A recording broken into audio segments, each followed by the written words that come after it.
ฮ้ยเฮ้ยหัวกระเซิงมาก อุ๊ยขอบคุณครับ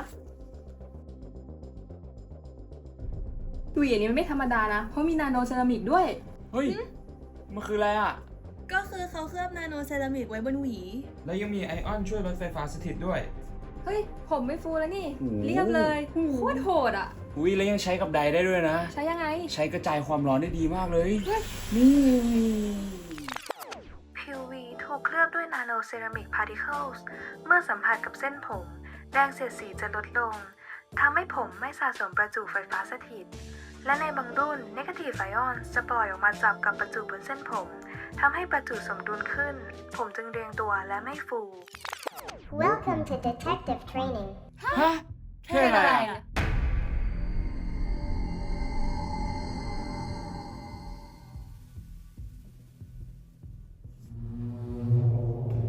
เฮ้ย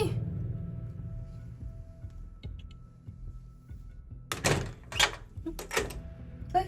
อันนี้โดนขังแล้วเปล่าวะดิ เหมือนจะใช่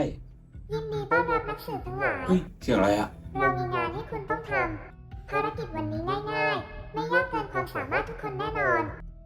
หลักฐานที่วางอยู่ในห้องนี้ล้วนมีเรื่องราวเบื้องหลังทั้งนั้น สิ่งที่พวกคุณต้องทำคือตามหาและปฏิปต่อเรื่องราวทั้งหมด ทุกคนสวมถุงมือและตรวจสอบหลักฐานได้เลย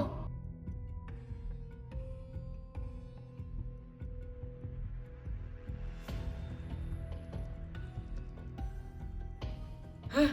นี่หลักฐานมี10 ชิ้นเลยเหรอ ฮ่าฮ่าฮ่าว่าไงนะครับ งั้นเริ่มมันต่อไปเลยก็ได้ เฮ้ย ยาสีฟันอันนี้มันเขียนว่ามีนาโนไฮดรอกซีอ่านว่าอะไรวะ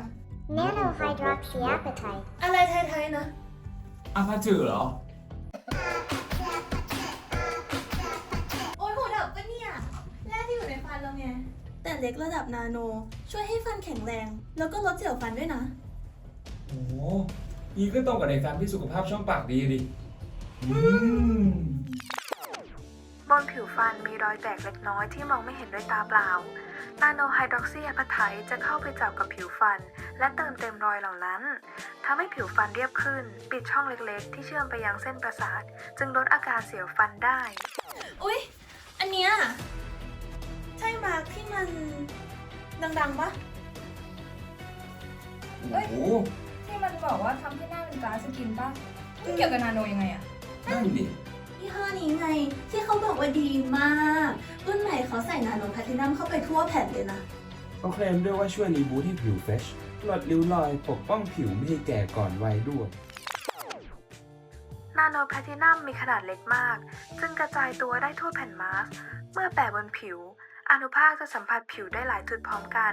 และช่วยให้สารบำรุงอื่นๆ ในแมสกระจายลงผิวได้ดีขึ้น ผิวจึงดูสม่ำเสมอขึ้น เอ้ย แต่ว่าเขาทำงานภาคสนามนะ แปลว่าเขาทำงานกลางแจ้งป่ะ แต่ผิวเขาไม่เป็นไรเลยนะแสดงว่าเขาใช้อันนี้แล้วก็อันนั้นเหรอ อยากรู้เหรอ ก็ลองใช้สิ เอ้านี่หลักฐานจะปนเปื้อนป่ะ หูปนเปื้อนตั้งแต่หวีแล้ว แต่ว่าอันเนี้ยเรามีอีกอันหนึง เฮ้ย อยากลองปะ โอ้โห อันนี้เขาใช้นาโนเทคเมลาโทนินเหมือนทำสารกันแดดให้เล็กมาก แล้วใส่ในแคปซูล มันเลยเกลี่ยง่าย ๆ เฮ้ย ไม่วอกแล้วยังซึมเข้าผิวได้ดีขึ้นด้วย ว้าว อ๋อ มันเลยช่วยลดริ้วรอย แล้วก็ช่วยกันมลภาวะด้วยนี่ อนุภาคนาโนไทเทเนียมไดออกไซด์และนาโนซิงค์ออกไซด์จะกระจายตัวเป็นชั้นบางบนผิว เมื่อรังสี UV เข้ามากระทบ อนุภาคเหล่านี้จะดูดซับและจะทอนพลังงานออกไปทำให้รังสีไม่สามารถทะลุลงสู่ผิวได้โดยตรง แล้วเสื้อตัวนี้กับผงซักฟอกเกี่ยวอะไรด้วยอะทำไมมันถึงเป็นหลักฐาน ดูสิ มันมีของเหลวบนเสื้อด้วยอะแต่ทำไมไม่ซึมลงไปอ่ะ อ๋อ ง่ายๆเลย คือมันเคลือบสารขนาดที่เล็กมากๆลงไปบนผิว เหมือนใบบัวเลยอะโอ้ ขอบคุณมาก นี่มันเลยทำให้น้ำกลิ้งผ่าน ผิวไม่สกปรก กันน้ำซึมด้วย พื้นผิวผ้าถูกเคลือบด้วยไฮโดรโฟบิกนาโนโคตติ้ง เช่นซิลิก้านาโนพาร์ติเคิลหรือฟลูออโรโพลิเมอร์ เมื่อหยดน้ำสัมผัสผ้า น้ำจะไม่สามารถจับกับผิวผ้าได้ แต่จะรวมตัวกันเป็นหยดแล้วไหลออกแทนที่จะซึมเข้าเนื้อผ้า เฮ้ย แล้วที่เสื้อไม่มีกลิ่นอับเพราะอันนี้เหรอ ใช่ชัวร์เห็นเขาใช้อนุภาคเงินที่ขนาดเล็กมาก เล็กกว่าเส้นผมอีก เล็กกว่าเส้นผมแสนเท่าเลยนะ โอ้ โอ้โห เล็กมากเลยนะน่ะ จริงๆเลยพี่ โอ้โห มันเลยช่วยยับยั้งแบคทีเรียไวรัสเชื้อราได้ถึง 99.99%เลยยังช่วยลดกลิ่นอับไม่ง้อแดด โคตรเจ๋ง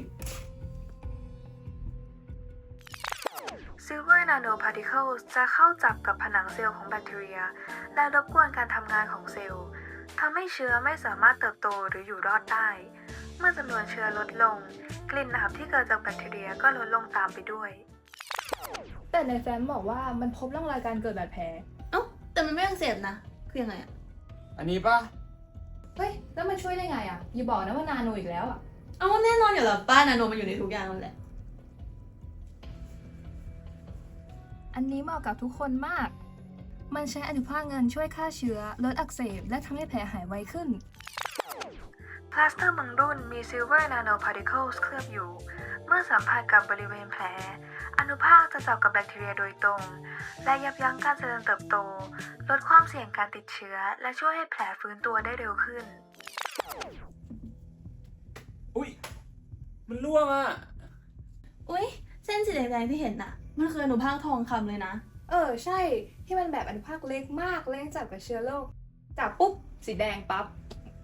แต่อันนี้ขีดเดียวปลอดภัยนะครับ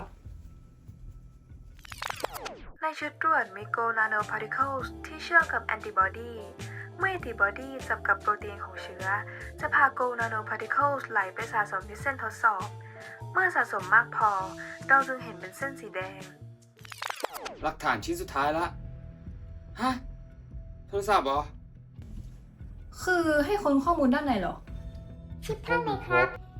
ชิปประมวลผลข้างใน แปลว่ามันก็เล็กมากเลยดิ อันที่มันเล็กลงและประหยัดพลังงานและรวดเร็วขึ้นอ่ะ ก็จริงอะดิ โห จิ๋วแต่แจ๋ว ภายในชิปมี nanoscale transistor ที่ทำจากซิลิคอนทำหน้าที่ควบคุมและสลับสัญญาณไฟฟ้า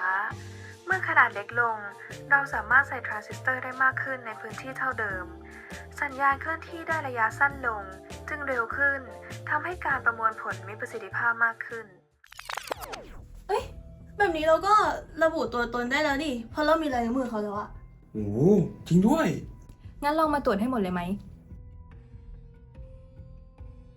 แล้ววันนี้เกี่ยวกับนาโนด้วยไหม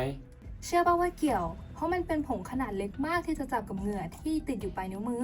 พอส่องแสง UV มันจะเรืองแสง และที่มันระบุตัวบุคคลได้ เพราะแพทเทิร์นของเส้นบนปลายนิ้วมือแต่ละคนไม่เหมือนกันเลย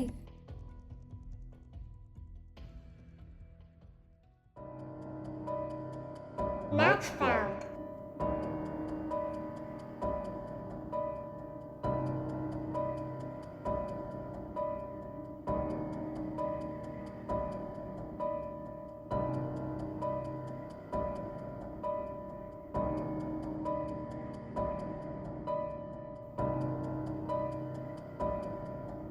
Unknown print. Processing.